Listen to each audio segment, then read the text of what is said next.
শোনো আয়েশা, যদিও আমাদের মধ্যে বিয়ে হয়ে গিয়েছে, তবুও তুমি আমার প্রকৃত স্ত্রী হিসাবে থাকতে পারবে না। কি কথা বলছেন আপনি? আজকেই তো আমাদের বিয়ে সম্পন্ন হয়েছে। সবার সামনে এই বিয়েটা শুধুমাত্র একটা লোক দেখানো বিষয়, কেবল নামের জন্যই। এই কথাটা তোমাকে অবশ্যই বুঝতে হবে। এর অর্থ কি লোক দেখানো? আপনি আমার সঙ্গে এত বড় ধোঁকা কেন দিলেন?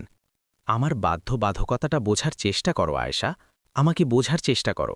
আমি কোনো ভুল করিনি। এখন আর কি বুঝবো আমি? বিয়ে একটা পবিত্র সম্পর্ক, যেটা দুজনে মিলে একসঙ্গে পালন করতে হয়। শোনো আয়েশা, ব্যাস, এবার অনেক হয়েছে। এই বিয়েটা শুধুই নামের। তুমি এই কথাটা নিজের মাথায় গেঁথে নাও। আমি আপনার সঙ্গে টাকার জন্য বিয়ে করিনি। আমার জানা ছিল না যে আপনি এমনটা করবেন। যদি আপনি চান যে আমি আপনার শুধুই নামের স্ত্রী হয়ে থাকি, তাহলে ঠিক আছে, আমি থাকব আপনার সঙ্গে। বন্ধুরা, আজকের এই হৃদয়বিদারক কাহিনীতে আমরা দেখব আয়েশা নামের সেই দুর্ভাগিনী তরুণীর জীবনের এক অবিশ্বাস্য অধ্যায়, যার নিয়তি তাকে এক ঝলমলে সোনালী প্রাসাদের গভীরে নিয়ে গিয়েছিল, যেখানকার প্রতিটি দেওয়াল সোনায় ঝলমল করত বটে, কিন্তু সেই প্রাসাদের কোনো কোনায় সুখের সামান্যতম ছায়াও ছিল না। কল্পনা করে দেখুন, এক নবধূ তার বাসর রাতে ঘোমটা টেনে একা বসে আছে, আর তার স্বামী তাকে ভালোবাসার বদলে 10 কোটি টাকার এক বিশাল চেক হাতে ধরিয়ে দিয়ে বলছেন যে আমার স্ত্রী হওয়ার চেষ্টা করো না। সেই মেয়েটির মনে কি প্রচণ্ড ঝড় বয়ে যাচ্ছিল, তা ভাবলেই গায়ে কাটা দেয়। আসলে সেই স্বামী আরহান আলী খানের উপর কি গভীর ও ভয়ঙ্কর বাধ্যবাধকতা চেপে বসেছিল, আর সেই বিলাসবহুল হাভেলির অন্ধকার বেসমেন্টে কোন ভয়ানক রহস্য দাফন করা ছিল, যে একজন স্বামী নিজের বৈবাহিক জীবনকেই বাজি রেখে সেই গোপনীয়তা আড়াল করে রেখেছিলেন। এই গল্প ত্যাগের, অসীম কষ্টের এবং এমন এক চমকপ্রদ সত্যের, যা আপনার গায়ের লোম খাড়া করে দেবে। আপনারা যদি এমন আবেগঘন ও রোমাঞ্চকর গল্প শুনতে ভালোবাসেন, তাহলে এখনই আমাদের চ্যানেলটি সাবস্ক্রাইব করুন, ভিডিওটি লাইক করুন এবং কমেন্টে ভালোবাসা লিখে আপনার উপস্থিতি অবশ্যই জানান। তো চলুন, কোনো রকম দেরি না করে শুরু করা যাক এই অবিস্মরণীয় কাহিনী। এই কাহিনীর শুরু হয়েছে বিহারের একটি ছোট্ট শহর মাহমুদপুরের সরু সরু গলিপথগুলো থেকে। সেখানকার ধুলোমাখা রাস্তার ধারে একটি খুব পুরনো এবং জরাজীর্ণ বাড়ি দাঁড়িয়েছিল। দেয়ালের পলেস্তারা খসে পড়েছিল এবং ছাদ কাঠের খুঁটির সাহায্যে টিকেছিল। এই বাড়িতেই থাকত ২১ বছরের আয়েশা। আয়েশা, যার নামটা যতটা মিষ্টি ছিল, তার মনটাও ততটাই কোমল ছিল। সে দেখতে কোনো দেবীর মূর্তির মতো সুন্দর ছিল, কিন্তু তার ভাগ্যের পাকাগুলো একেবারেই ফাঁকা ছিল। আয়েশার বাবা আব্দুল হাকিম সাহেব একসময় গ্রামের একজন সম্মানীয় শিক্ষক ছিলেন, কিন্তু সময়ের নিষ্ঠুর আঘাত তাকে বিছানায় ফেলে দিয়েছিল। একটি দুরারোগ্য ব্যাধি তাকে ঘিরে ধরেছিল। তার দুটো কিডনিই নষ্ট হয়ে গিয়েছিল এবং তাকে বাঁচিয়ে রাখার জন্যে প্রতি সপ্তাহে ডায়ালিসিসের প্রয়োজন হতো। বাড়ির জমানো সব পুঁজি জলের মতো শেষ হয়ে গিয়েছিল। অবস্থা এমন ছিল যে এখন দুবেলার রুটির ব্যবস্থা করাও আয়েশার জন্যে পাহাড় ভাঙার মতো কঠিন হয়ে দাঁড়িয়েছিল। সে সকাল ৪টের সময় উঠে মানুষের বাড়িতে গিয়ে টিউশনি পড়াত, তারপর সেলাই ফড়াইয়ের কাজ করত, আর রাত অবধি জেগে আগরবাতি তৈরি করত। তবে গিয়ে ঘরের উনুন জ্বলত আর বাবার শ্বাস চলত। কিন্তু কষ্টের শেষ এখানেই ছিল না। ডাক্তার পরিষ্কার বলে দিয়েছিলেন যে আব্দুল হাকিম সাহেবের কিডনি ট্রান্সপ্লান্ট করাটা খুব জরুরি, নইলে তার কাছে আর বেশি সময় বাকি নেই। আর এই অপারেশনের খরচ ছিল ২০ লক্ষ টাকা। ২০ লক্ষ টাকার পরিমাণ আয়েশার কাছে ঠিক ততটাই বড় ছিল, যতটা মাটি থেকে আকাশ ছোঁয়া। সে তার বেঁচে বর্তে থাকা গয়নাগুলো বিক্রি করল, আত্মীয়দের সামনে হাত পাতল, মানুষের পায়ে পড়ে ভিক্ষে চাইল, কিন্তু অপমান আর না ছাড়া সে আর কিছুই পেল না। সে আশা হারিয়ে ফেলেছিল। সেই কালো রাতে, যখন বাইরে মুষলধারে বৃষ্টি হচ্ছিল, আয়েশা তার বাবার শিয়রে বসে কাঁদছিল।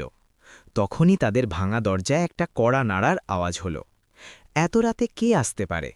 আয়েশা ভয় পেতে পেতে দরজা খুলল। সামনে কালো উর্দি পরা একজন ড্রাইভার দাঁড়িয়েছিল, যার হাতে একটা বড় ছাতা ছিল। তার পেছনে কাদামাখা রাস্তায় একটা লম্বা চকচকে গাড়ি দাঁড়িয়েছিল, যেটা ওই গরিব পাড়ায় অন্য কোনো গ্রহের যানবাহনের মতো লাগছিল। ড্রাইভার সম্মানের সাথে বলল, মা, রহমানি গ্রুপের ম্যানেজার সাহেব তোমার সাথে দেখা করতে চান। রহমানি গ্রুপ শহরের সবচেয়ে ধনী এবং প্রভাবশালী পরিবার, যার মালিক ছিলেন মির্জা আরহান আলী খান। আরহান আলী খান, যার নাম ব্যবসার জগতে একটা ঝড়ের মতো ছিল, কিন্তু ব্যক্তিগত জীবন ছিল এক গভীর রহস্য। ৩০ বছরের আরহান এখনও কুমার ছিলেন এবং মানুষ বলত যে তিনি পাথরের মতো হৃদয়ের একজন মানুষ, যিনি কেবল লাভের ভাষাই বোঝেন। আয়েশা বুঝতে পারছিল না যে এত বড় মানুষ তার দরজায় কেন এসেছেন। ম্যানেজার ভেতরে এসে যে প্রস্তাব রাখলেন তা আয়েশার হুঁশ উড়িয়ে দিল। তিনি বললেন, আয়েশা মা, আমরা জানি যে তোমার বাবা জীবন মৃত্যুর সাথে লড়াই করছেন। আমাদের মালিক মির্জা আরহান আলী খানের একজন স্ত্রীর খোঁজ আছে, কিন্তু তার কোনো বড়লোক বাড়ির আধুনিক মেয়ে চাই না। তার এমন এক মেয়ে চাই যে সুন্দর হবে, সুশীল হবে, যার কোনো ভাই নেই এবং যে কথার দাম রাখে। আমরা তোমার সম্পর্কে খোঁজ নিয়েছি। তুমি যদি আরহান সাহেবের সাথে বিয়ে করতে রাজি থাকো, তাহলে তোমার বাবার অপারেশন আমেরিকার সবচেয়ে বড় হাসপাতালে হবে এবং তুমি তোমার মন মতো টাকা পাবে। আয়েশা হতবাক হয়ে গেল। এটা বিয়ের প্রস্তাব কম আর চুক্তি বেশি মনে হচ্ছিল। সে ম্যানেজারের চোখের দিকে তাকিয়ে জিজ্ঞেস করল, কিন্তু আমিই কেন, আর তিনি আমাকেই কেন বিয়ে করতে চান? ম্যানেজার চোখ নামিয়ে নিলেন এবং ব্যাস এটুকুই বললেন, মালিকের নিজের কিছু কারণ আছে, কিছু বাধ্যবাধকতা আছে।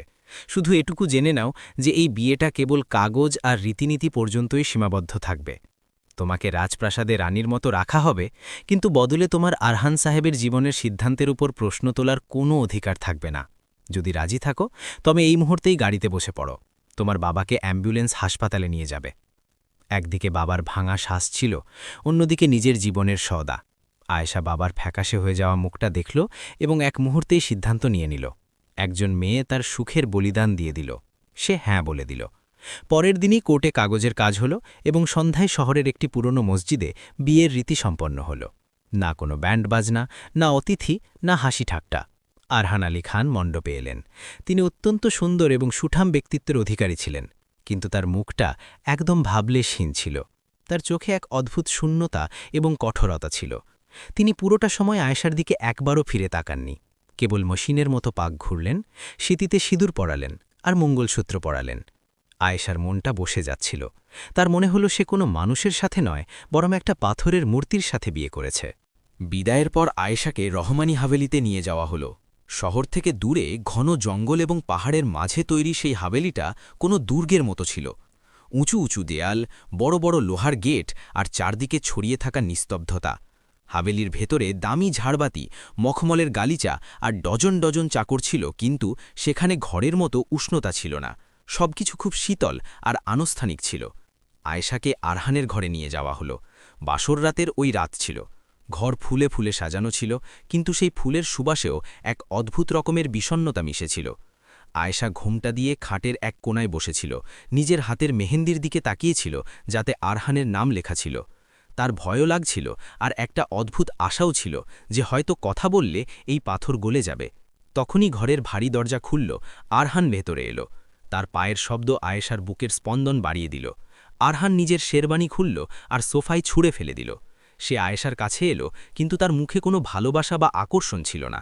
সেটার কোটের পকেট থেকে একটা চেক বই বের করল, সেটার উপর দ্রুত কিছু লিখল, পাতাটা ছিঁড়ে আয়েশার দিকে বাড়িয়ে দিল। আয়েশা কাপা কাপা হাতে ওই কাগজের টুকরোটা নিল, সেটায় 10 কোটি টাকা লেখা ছিল। আয়েশা অবাক হয়ে আরহানের মুখ দেখতে লাগল। আরহান খুব রুক্ষ আর শীতল গলায় বলল, এই নাও 10 কোটি টাকা, তুমি এটা দিয়ে যা ইচ্ছে কিনতে পারো, গয়না, কাপড়, গাড়ি, তোমার যা কিছু দরকার। তোমার বাবার চিকিৎসা শুরু হয়ে গেছে এবং তিনি শীঘ্রই সুস্থ হয়ে উঠবেন। এই বাড়িতে তোমার কোনো কিছুর অভাব হবে না। তুমি এই প্রাসাদের মালকিন। কিন্তু আরহানের গলায় হঠাৎ একটা তীর চলে এলো। তিনি সামলে বললেন, আর মনে রেখো, তুমি আমার স্ত্রী শুধু দুনিয়ার জন্য। এই ঘরের 4 দেয়ালের ভেতরে আমরা অচেনা। আমার কাছে কখনো কোনো আশা রাখবে না, না ভালোবাসার, না সঙ্গের, না কথাবার্তার। আর একটা সবচেয়ে জরুরি কথা। আরহান ঘরের কোণায় থাকা একটা ছোট দরজার দিকে ইশারা করল, যেটা হয়তো ড্রেসিং রুম হয়ে নিচের দিকে যেত। এই হাভেলির পূর্ব দিকে যে বেসমেন্ট, ভূগর্ভস্থ ঘর আছে, সেখানে যাওয়ার কথা ভাববেও না। ওই এলাকাটা তোমার জন্য আর এই বাড়ির প্রতিটা মানুষের জন্য নিষিদ্ধ। যদি তুমি ওইদিকে পাও বাড়াও বা এটা জানার চেষ্টা করো যে ওখানে কি আছে, তবে এই চুক্তি ওই মুহূর্তেই শেষ হয়ে যাবে আর তোমাকে ফিরে সেই দারিদ্র্যের মধ্যেই ছুঁড়ে ফেলা হবে। আয়েশার চোখে জল চলে এলো। সে সাহস করে জিজ্ঞেস করল, তাহলে আপনি আমাকে বিয়ে কেন করলেন? আরহান তার চোখের দিকে তাকাল। এক মুহূর্তের জন্য তার কঠোর চোখে কোনো এক গভীর যন্ত্রণা ভেসে উঠল, কিন্তু তারপর সে মুখ ঘুরিয়ে নিল। এটা আমার ব্যক্তিগত ব্যাপার, ঘুমিয়ে পড়ো। সেই রাতে আরহান সোফায় ঘুমালো, আর আয়েশা খাটে বসে সারা রাত কাঁদতে থাকল। বাসর রাতের নামে সে পেয়েছিল অপমান, একটা চেক আর এক গাদা প্রশ্ন। তার মনে হল সে সোনার খাঁচায় বন্দী হয়ে গেছে। সময় তার নিজের গতিতে কেটে যেতে লাগল। একদিন, ১ মাস, ১ বছর, দেখতে দেখতে ৫ বছর কেটে গেল। আয়েশা এখন ওই প্রাসাদে একটা ছায়ার মতো থাকত। দুনিয়ার চোখে সে ছিল সবচেয়ে সৌভাগ্যবতী নারী, আরববতী আরহান আলী খানের স্ত্রী। কিন্তু আসল সত্যিটা কেবল সেই জানত। এই ৫ বছরে আয়েশা আর আরহানের মাঝে একটা অদ্ভুত সম্পর্ক তৈরি হয়ে গিয়েছিল। আরহান তার সাথে কথা তো বলতো না, কিন্তু তার খেয়াল কোনো অদৃশ্য রক্ষকের মতো রাখত। আয়েশার যদি সামান্য হাঁচিও হতো, তবে শহরের বড় ডাক্তার হাজির হয়ে যেত। তার বাবা, যিনি এখন পুরোপুরি সুস্থ ছিলেন এবং একটা ভালো বাড়িতে থাকছিলেন, তার প্রতিটি প্রয়োজন না চাইতেই পূরণ হয়ে যেত। আয়েশাও নিজেকে সামলে নিয়েছিল। সে আরহানের রুক্ষতার পেছনে লুকিয়ে থাকা মানুষটাকে বোঝার চেষ্টা ছেড়ে দিয়েছিল। কিন্তু একটা কৌতূহল তার মনে সবসময় জেগেছিল। আসলে ওই বেসমেন্টে কি আছে? সে অনেকবার দেখেছিল যে আরহান রাত ২টো কি ৩টের সময়, যখন পুরো হাভেলি ঘুমিয়ে পড়ত, চুপি চুপি ওই বেসমেন্টের দিকে যেত। কখনো কখনো তার হাতে খাবারের থালা থাকত, কখনো ওষুধ, তো কখনো জলের জগ। আর যখন সে ঘণ্টার পর ঘণ্টা পর সেখান থেকে ফিরত, তো তার চোখ লাল হয়ে থাকত, যেন সে খুব কেঁদেছে। কখনো কখনো আয়েশার বেসমেন্টের দিক থেকে অদ্ভুত আওয়াজ শোনা যেত, কারো কোকানোর, কারো চিৎকার করার বা শেকলের ঝনঝনানির। চাকরদের জিজ্ঞেস করলে সবাই এড়িয়ে যেত। পুরনো রাঁধুনি রহিম চাচা, যিনি আরহানকে ছোটবেলা থেকে চিনতেন, তিনি একবার চাপা গলায় বলেছিলেন, বৌরানী, মালিক খুব বড় কোনো পাপের প্রায়শ্চিত্ত করছেন, অথবা হয়তো খুব বড় কোনো পুণ্যের। এটা ভগবানই জানেন। পঞ্চম বিবাহবার্ষিকীর রাত ছিল। বাইরে খুব জোরে তুফান উঠেছিল, বিদ্যুৎ চমকাচ্ছিল, আর বৃষ্টি থামার নাম নিচ্ছিল না। আরহান সেদিন শহরের বাইরে কোনো জরুরি মিটিংয়ের জন্য গিয়েছিল, আর আবহাওয়া খারাপ হওয়ার কারণে তার ফেরা মুশকিল ছিল। হাভেলিতে আয়েশা একা ছিল, সাথে কেবল কিছু চাকর ছিল যারা নিজেদের কোয়ার্টারে চলে গিয়েছিল। রাত প্রায় ১২টার সময় হঠাৎ বাজ পড়ার কারণে হাভেলির ট্রান্সফরমার পুড়ে গেল। পুরো হাভেলি অন্ধকারে ডুবে গেল। জেনারেটর চালু হতে সময় লাগছিল। ওই গভীর নিস্তব্ধতা আর অন্ধকারে আয়েশার বেসমেন্টের দিক থেকে একটা খুব ভয়ের আওয়াজ শুনতে পেল। এমন মনে হলো যেন কোনো জিনিস জোরে পড়ে গেছে, আর তারপর কারো কান্নার আওয়াজ, একটা খুব যন্ত্রণাদায়ক, হৃদয়ে চিড়ে দেওয়া আওয়াজ, বাঁচাও, জল, জল! আয়েশার বুক জোরে স্পন্দিত হতে লাগল। আরহান কঠোরভাবে বারণ করেছিল, কিন্তু আজ আরহান বাড়িতে ছিল না, আর আওয়াজ এমন ছিল যেন কেউ মারা যাচ্ছে। মানবতার তাগিদ ছিল যে সে সাহায্য করবে। আয়েশা একটা মোমবাতি জ্বালালো, আর কাঁপা কাঁপা পায়ে সেই নিষিদ্ধ বারান্দার দিকে এগোল। হাওয়ার ঝাপটায় মোমবাতির শিখা কাঁপছিল। সে বেসমেন্টের ভারী কাঠের দরজার কাছে পৌঁছল। সবসময় ওখানে বড় একটা তালা লাগানো থাকত, কিন্তু হয়তো তাড়াহুড়োয় বা রহিম চাচার ভুলের কারণে আজ তালা খোলা ছিল, আর দরজা হালকা একটু আটকানো ছিল। আয়েশা একটা গভীর শ্বাস নিল। হে আল্লাহ, আমায় রক্ষা করো, আর দরজায় ধাক্কা দিল। ক্যাচ করে আওয়াজের সাথে দরজা খুলল। ভেতর থেকে একটা অদ্ভুত গন্ধ আসছিল, ফিনাইল, পুরনো ওষুধ, স্যাঁতস্যাঁতে ভাব আর পচা মাংসের একটা মেশানো গন্ধ। আয়েশা নিজের শাড়ির আঁচল দিয়ে নাক ঢাকল। সিঁড়িগুলোর নিচে অন্ধকারের দিকে যাচ্ছিল। আয়েশা ধীরে ধীরে নিচে নামল। নিচে পৌঁছে এসে দেখল যে ওখানে একটা লম্বা বারান্দা আছে, আর তার শেষে একটা ঘর থেকে হালকা আলো আসছে, সাথে মেশিনের বিপ বিপ আওয়াজও আসছিল। আয়েশা চুপি চুপি ওই ঘরের কাছে পৌঁছল, আর যা সে দেখল তাতে তার পায়ের তলার মাটি সরে গেল। হাত থেকে মোমবাতিটা পড়তে পড়তে বেঁচে গেল। ওই ঘরটা কোনো জেলের মতো নয়, বরং কোনো আইসিইউ এর মতো বানানো ছিল। ওখানে বড় বড় মেশিন ছিল, অক্সিজেন সিলিন্ডার ছিল, আর ঘরের একেবারে মাঝখানে একটা বড় হাসপাতালওয়ালা খাট ছিল। ওই খাটে একটা লোক শুয়েছিল। আয়েশার শ্বাস আটকে গেল। সে সাহস করে কাছে গিয়ে দেখল ওই লোকটা, তার শরীর হাড়ের কঙ্কাল হয়ে গিয়েছিল। তার হাত পা দড়ি দিয়ে বাঁধা ছিল। তার মুখটা খুব বাজেভাবে পোড়া ছিল, জায়গায় জায়গায় ঘা ছিল, কিন্তু যে অংশটা পোড়া ছিল না সেটা দেখে আয়েশার এমন মনে হল যেন সে কোনো খুব চেনা পরিচিত মুখ দেখছে। ওই লোকটা শব্দ শুনে নিজের চোখ খুলল। তার চোখে অসীম উন্মাদনা আর যন্ত্রণা ছিল। সে আয়েশাকে দেখা মাত্রই সে জোরে চিৎকার করে উঠল আর দড়ি ছেঁড়ার চেষ্টা করতে লাগল। কে তুমি? আমাকে মেরে ফেলো, আমাকে মুক্তি দাও। ওই লোকটা চিৎকার করছিল। আয়েশা ভয়ে পিছিয়ে গেল আর একটা লোহার ট্রের সাথে ধাক্কা খেল। জোরে আওয়াজ হলো। তখনই পেছন থেকে একটা করকরে এবং চেনা পরিচিত আওয়াজ এলো। তুমি এখানে কি করছো? আয়েশা ঘুরে দেখল দরজায় আরহান দাঁড়িয়েছিল। সে বৃষ্টিতে ভিজে গিয়েছিল, তার চুল থেকে জল টপকাচ্ছিল। হয়তো সে ঝড় তুফানের মাঝেই ফিরে এসেছিল। তার চোখে রাগ নয়, বরং অসীম ভয়, অসহায়তা আর জল ছিল। আয়েশা কাঁপতে লাগল। এ এ কে আরহান? আর আপনি আপনি তো বাইরে গিয়েছিলেন। আরহান হাঁটুর ওপর ভর করে সেখানেই মাটিতে বসে পড়ল। ওই মানুষটা যে দুনিয়ার সামনে পাথরের মতো দাঁড়িয়ে থাকত, আজ একটা বাচ্চার মতো ভেঙে পড়ল। সে নিজের হাতের ভেতর মুখ লুকিয়ে নিল আর কাঁদতে লাগল। আমি বারণ করেছিলাম আয়েশা। আরহান হাঁটুতে, আমি তোমাকে এখানে আসতে বারণ করেছিলাম। এবার সব শেষ হয়ে গেল। আয়েশা দৌড়ে তার কাছে গেল আর তার কাঁধে হাত রাখল। আরহান, আমাকে সত্যিটা বলো। আমি 5 বছর ধরে এই বাড়িতে ছায়া হয়ে বেঁচে আছি, আর সহ্য করতে পারছি না। কে এই লোকটা? আর এর চেহারা আপনার সাথে কেন মেলে? আরহান জল ভরা চোখে ওই খাটে শুয়ে থাকা লোকটার দিকে তাকালো, যে এখন শান্ত হয়ে গিয়েছিল, আর আরহানকে দেখে অদ্ভুত সব আওয়াজ বের করছিল। আরহান ভারী গলায় বলল, ও বিলাল, আমার যমজ ভাই, আমার বড় ভাই। আয়েশা হতবাক হয়ে গেল। ভাই? কিন্তু আপনি তো কখনো বলেননি। আরহান বলা শুরু করল, আয়েশা, 7 বছর আগে আমরা 2 ভাই ব্যবসা এবং জীবন সবকিছু একসাথেই সামলাতাম। বিলাল খুব হাসি খুশি আর জিন্দাদিল মানুষ ছিল। কিন্তু আমাদের কোম্পানির উন্নতি দেখে জলাশত্রুরা একদিন আমাদের ফ্যাক্টরিতে আগুন লাগিয়ে দেয়। সেদিন বিলাল ফ্যাক্টরিতেই ছিল। সে শ্রমিকদের বাঁচানোর জন্য নিজের প্রাণের পরোয়া করেনি। সে সবাইকে বাইরে বের করে এনেছিল, কিন্তু নিজে ভেতরে ফেসে গিয়েছিল। একবার আরহানের গলা বুঝে এলো। ফায়ার ব্রিগেড যখন তাকে বের করল, তখন তার শরীর 80% পুড়ে গিয়েছিল এবং ধোঁয়ার প্রভাবে তার মস্তিষ্কের শিরাগুলো ছিঁড়ে গিয়েছিল। সে কোমায় চলে যায়। ডাক্তাররা বলেছিল যে সে আর কখনো ঠিক হবে না, আর যদি জ্ঞান ফেরেও তবু মানসিক ভারসাম্য হারিয়ে ফেলবে।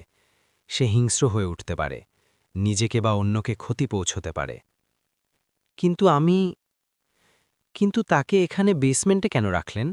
আয়েশা জিজ্ঞেস করল।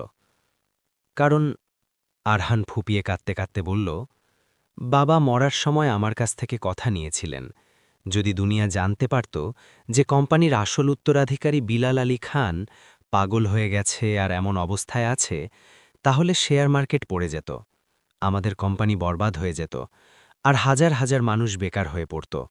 আর তার চেয়েও বড় কথা, আইন তাকে পাগলাগারদে পাঠিয়ে দিত। আমি আমার ভাইকে, যে আমার প্রাণ বাঁচিয়েছিল, তাকে পাগলাগারদে তিল করে মরতে দেখতে পারতাম না। এই কারণেই আমি দুনিয়ার কাছে মিথ্যে বলেছিলাম যে বিলাল বিদেশে সেটেল হয়ে গেছে, আর আমি তাকে এখানে আমার চোখের সামনে রেখেছি যাতে তার সেবা করতে পারি। আয়েশা এখন সব বুঝতে পারছিল। আরহানের চোখের নিচের কালো দাগ, তার রাতের জাগরণ। সে ফুর্তি করছিল না, সে তার ভাইয়ের সেবা করছিল। কিন্তু আমাকে বিয়ে কেন করলেন? আয়েশা আস্তে করে জিজ্ঞেস করল। আরহান আয়েশার দিকে তাকালো। তার চোখে এখন লজ্জা ছিল। উইলের কারণে। বাবার উইল ছিল যে 30 বছর বয়সের মধ্যে বাড়ির বড় ছেলের বা উত্তরাধিকারীর বিয়ে হতে হবে, নইলে সমস্ত সম্পত্তি ট্রাস্টে চলে যাবে। বিলাল এই অবস্থায় বিয়ে করতে পারত না। সমস্ত দায়িত্ব আমার ওপর এসে পড়ল। আমাকে বিয়ে করতে হলো যাতে সম্পত্তি বেঁচে থাকে আর আমি বিলালের চিকিৎসা করাতে পারি। কিন্তু আমি এমন কোনো মেয়ের সাথে বিয়ে করতে চাইনি যে পরে এই রহস্য ফাঁস করে দেবে বা আমাকে ব্ল্যাকমেল করবে। আমার একজন বাধ্য এবং সরল মেয়ে দরকার ছিল। আরহান আয়েশার হাত ধরল, যা সে 5 বছরে প্রথমবার করেছিল। তার হাত ঠান্ডা হয়ে যাচ্ছিল। আমি তোমাকে 10 কোটি টাকা এই কারণেই দিয়েছিলাম যাতে তুমি তোমার আলাদা দুনিয়া বানাতে পারো। আমি চাইনি যে তুমি আমার এই মৃত জীবনের বোঝার নিচে চাপা পড়ে যাও। আয়েশা, আমি তোমাকে ছুঁতে পারতাম না, কারণ আমার হৃদয় আর মস্তিষ্কে 24 ঘণ্টা কেবল বিলালের যন্ত্রণাই থাকত। আমার মনে হতো যে আমি যদি নিজের সুখের কথা ভাবি, তবে সেটা আমার ভাইয়ের সাথে বেইমানি হবে। আমি প্রতি রাতে এখানে আসি, তার ঘা পরিষ্কার করি, তাকে খাবার খাওয়াই, তার নোংরা পরিষ্কার করি। আমি স্বামী হওয়ার যোগ্য ছিলাম না আয়েশা, আমি শুধুই একজন ভাই হয়ে থেকে গিয়েছিলাম। আয়েশার চোখ থেকে জলের ধারা বইতে লাগল। এখন সে বুঝতে পারছিল যে ওই 10 কোটির চেক অহংকার নয়, বরং আরহানের ত্যাগ এবং বাধ্যবাধকতার দাম ছিল। ওই মানুষটাকে, যাকে সে পাষাণ, হৃদয় আর স্বার্থপর মনে করত, সে আসলে ত্যাগের এমন এক দৃষ্টান্ত ছিল যে নিজের ভাইয়ের জন্য নিজের যৌবন, নিজের সব সুখ, সব কিছু কুরবানি করে দিয়েছিল। আয়েশা খাটে শুয়ে থাকা বিলালের দিকে তাকালো। এখন তার ওই পোড়া মুখটা দেখে আর ভয় লাগছিল না, বরং দয়া এবং শ্রদ্ধা অনুভব হচ্ছিল। আয়েশা নিজের শাড়ির আঁচল দিয়ে আরহানের চোখের জল মুছিয়ে দিল আর বলল, আপনি আমাকে কেনেননি আরহান, আপনি আমাকে অজান্তেই আপনার এই তপস্যার অংশীদার বানিয়ে নিয়েছিলেন। 5 বছর ধরে আমি ভাবতাম যে আপনি রাক্ষস, কিন্তু আপনি তো শ্রবণ কুমার বেরোলেন। আরহান মাথা নিচু করে নিল। এখন তুমি সব জানো। তুমি স্বাধীন আয়েশা, তুমি চাইলে কালই এই বাড়ি ছেড়ে চলে যেতে পারো। আমি তোমাকে আটকাবো না। ওই 10 কোটি তোমার, তুমি নিজের নতুন শুরু করতে পারো। এই নরকে থাকার জন্য আমি তোমাকে বাধ্য করব না। আয়েশা উঠে দাঁড়াল। সে আরহানকে দেখল, তারপর বিলালকে। ওই মুহূর্তে সে একটা সিদ্ধান্ত নিল, এমন সিদ্ধান্ত যা কেবল একজন মুসলিম নারীই নিতে পারে। সে বলল, আমি কোথাও যাচ্ছি না। আরহান চমকে গিয়ে তাকে দেখল। তুমি কি পাগল হয়ে গেছ? এখানে শুধু দুঃখ আছে, রোগ আছে। আয়েশা হাসল, জলের মাঝে এক পবিত্র হাসি। আমি স্ত্রী হয়ে নাইবা হল, একজন সঙ্গী হয়ে তো থাকতে পারি। বিলাল দাদা আপনার দায়িত্ব, আর আপনি আমার স্বামী। একাই বোঝা বইতে বইতে আপনি ক্লান্ত হয়ে পড়েছেন। এখন থেকে বিলাল দাদার খেয়াল আমরা দুজনে মিলে রাখব। আমি ওনার সেবা করব। আপনার ভালোবাসার ত্যাগ আমাকে মাথা নত করতে বাধ্য করে দিয়েছে আরহান। আমি সেই মানুষকে ছেড়ে কিভাবে যেতে পারি, যে সম্পর্কগুলো এত সুন্দর করে পালন করতে জানে? আরহানের নিজের কানের উপর বিশ্বাস হল না। যে মেয়েটিকে সে 5 বছর ধরে উপেক্ষা করেছে, যাকে সে টাকা দিয়ে দূরে সরিয়ে রাখতে চেয়েছে, সে আজ তার সবচেয়ে বড় যন্ত্রণার অংশীদার হতে চলেছে। সেই রাতের পর রাহমানি হাভেলির নিস্তব্ধতা চিরকালের জন্য ভেঙে গেল। এখন ওখানে 2 জন মানুষ ছিল যারা বেসমেন্টে যেত। আয়েশা নিজের মা আর বোনের মতো করে বিলালের সেবা করতে শুরু করল। সে তাকে স্নান করাতো, ওষুধ দিত, আর ঘণ্টার পর ঘণ্টা তার কাছে বসে কোরআন আর হাদিস পড়ে শোনাত। আয়েশার আশাতে একটা চমৎকার হল। বিলাল যে সবসময় হিংস্র এবং অস্থির থাকত, আয়েশার গলা শুনে শান্ত হতে লাগল। আরহান আর আয়েশার মাঝে শারীরিক সম্পর্ক তো হয়তো এখনও গৌণ ছিল, কিন্তু আত্মার এমন এক সম্পর্ক তৈরি হয়ে গেল যা দুনিয়ার যে কোনো বিয়ের চেয়েও গভীর ছিল। আরহান জীবনের প্রথমবার একটা কাঁধ পেল, যার ওপর মাথা রেখে সে কাঁদতে পারত, ঘুমোতে পারত। ওই 10 কোটির চেক আজও আয়েশার আলমারিতে ধুলো খাচ্ছে, কারণ সে পেয়ে গিয়েছিল সেই ধন যা টাকা দিয়ে কেনা যায় না: সম্মান, বিশ্বাস আর একজন সত্যিকারের জীবনসঙ্গী। বন্ধুরা, এই গল্প থেকে আমরা এই শিক্ষা পাই যে প্রতিটি নীরবতার পেছনে একটা গল্প থাকে, আর প্রতিটি দূরত্বের পেছনে একটা বাধ্যবাধকতা। আমরা প্রায়শই সত্যি না জেনেই মানুষকে বিচার করে নিই, যেমন আয়েশা আরহানকে করেছিল, কিন্তু সত্যিটা অন্যরকমই কিছু হয়। আরহান যা করেছিল তা কি ঠিক ছিল, নাকি আয়েশার সিদ্ধান্ত বেশি বড় ছিল? কমেন্ট করে আপনাদের মতামত অবশ্যই জানান। গল্পটি পছন্দ হয়ে থাকলে চ্যানেলটি সাবস্ক্রাইব করতে ভুলবেন না।